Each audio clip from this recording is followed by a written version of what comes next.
ನಮಸ್ಕಾರ ಸ್ನೇಹಿತರೆ, ಇವತ್ತು ಹೊಸ ಟಾಪಿಕ್ ಡಿಸ್ಕಸ್ ಮಾಡೋಣ. ಸ್ನೇಹಿತರೆ, ಇತ್ತೀಚೆಗೆ ಕೇಂದ್ರ ಸರ್ಕಾರವು ಶಾಂತಿ ಬಿಲ್ 2025 ಲೋಕಸಭೆಯಲ್ಲಿ ಅಂಗೀಕರಿಸಲಾಗಿದೆ. ಈ ಶಾಂತಿ ಬಿಲ್ ಅಂದ್ರೇನು, ಶಾಂತಿ ಬಿಲ್ಲದ ಮುಖ್ಯ ಉದ್ದೇಶಗಳೇನು ಎಂಬುದನ್ನು ಹೈಲೈಟ್ಸ್ ಈ ವಿಡಿಯೋದಲ್ಲಿ ನೋಡೋಣ. ಶಾಂತಿ, SHANT, ಶಾಂತಿ ಅಂದರೆ sustainable harnessing and advancement of nuclear energy for transforming India ಅಂತ.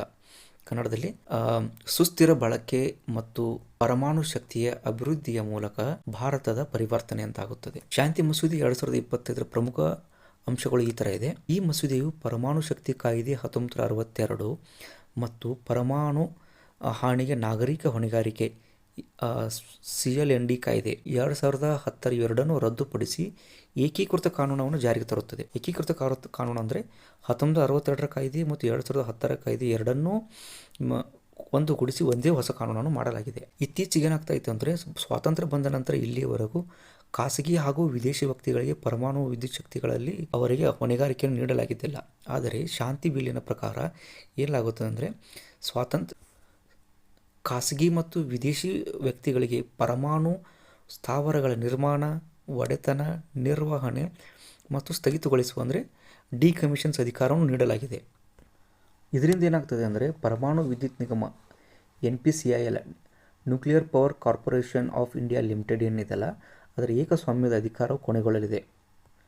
ರಾಷ್ಟ್ರೀಯ ಭದ್ರತೆಯ ದೃಷ್ಟಿಯಿಂದ ಏನು ಮಾಡಿದ್ದಾರೆ, ಇಂಧನ ಉತ್ಪಾದನೆ, ಭಾರಜಲ ಅಂದರೆ ಹೆವಿ ವಾಟರ್ ತಯಾರಿಕೆ ಮತ್ತು ವಿಕಿರಣಶೀಲ ತ್ಯಾಜ್ಯ ನಿರ್ವಹಣೆ ಕೇಂದ್ರ ಏನಿದೆ ಅಂತಂದರೆ, ಇವೆಲ್ಲ ಹೊಣೆಗಾರಿಕೆಯನ್ನು ಕೇಂದ್ರ ಸರ್ಕಾರವೇ ವಹಿಸಿಕೊಳ್ಳಲಿದೆ.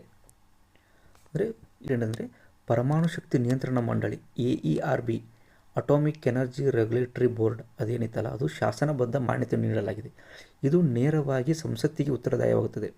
ಅಂದರೆ ಸಂಸತ್ತಿಗೆ ಇದು ಉತ್ತರಿಸಬೇಕು, ಅಂದರೆ ಅಕೌಂಟೇಬಲ್ ಆಗಿರುತ್ತದೆ. ಮತ್ತು ಹೊಸ ಮಸೂದೆಯ ಪ್ರಕಾರ ಸರಬರಾಜುದಾರ ಅಂದರೆ ಸಪ್ಲೈಯರ್ ಮೇಲಿನ ಹೊಣೆಗಾರಿಕೆಯನ್ನು ತೆಗೆದುಹಾಕಲಾಗಿದೆ. ಮುಂಚೆ ಏನಾಗ್ತಾಯಿತ್ತು ಅಂದರೆ, ಇವಾಗ ಏನಾದರೂ ನ್ಯೂಕ್ಲಿಯರ್ ಡಿಸಾಸ್ಟರ್ ಆದರೆ ಅದಕ್ಕೆ ನ್ಯೂಕ್ಲಿಯರ್ ಎನರ್ಜಿ ಸಪ್ಲೈ ಮಾಡಿರುವಂಥ ಅದೇ ಕಂಪ್ನಿನೇ ಅದಕ್ಕೆ ನೇರವಾಗಿ ಹೊಣೆ ಆಗ್ತಾಯಿತ್ತು.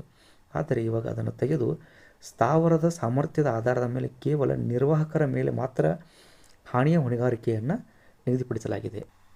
ಮತ್ತು ಪರಮಾಣು ಸಂಬಂಧಿತ ವಿವಾದಗಳ ತ್ವರಿತ ಇತ್ಯರ್ಥಕ್ಕಾಗಿ ಏನು ಮಾಡಿದ್ದಾರೆ ಅಂತಂದರೆ, ಪರಮಾಣು ವಿವಾದಗಳ ನ್ಯಾಯಮಂಡಳಿಯನ್ನು ಸ್ಥಾಪಿಸಲಾಗುವುದು ಎಂದು ಕೇಂದ್ರ ಸರ್ಕಾರ ಹೇಳಿದೆ.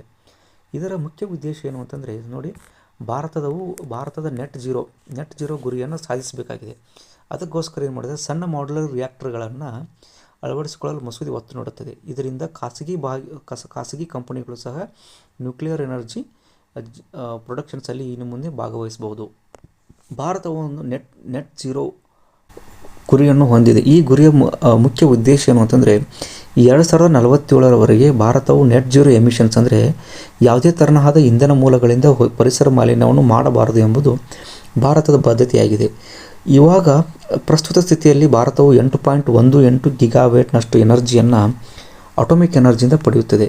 ಇದನ್ನು 2047ರ ಹೊತ್ತಿಗೆ 100 ಗಿಗಾವ್ಯಾಟ್ನಷ್ಟನ್ನು ಪ್ರೊಡ್ಯೂಸ್ ಮಾಡಬೇಕಾಗಿದೆ. ಆದ್ದರಿಂದ ಭಾರತವು ಖಾಸಗಿ ಸಹಭಾಗಿತ್ವದಿಂದ ನ್ಯೂಕ್ಲಿಯರ್ ಎನರ್ಜಿಯನ್ನು ಜಾಸ್ತಿ ಪ್ರೊಡ್ಯೂಸ್ ಮಾಡಬಹುದು ಎಂಬುದು ಈ ಗುರಿಯ ಮುಖ್ಯ ಉದ್ದೇಶವಾಗಿದೆ.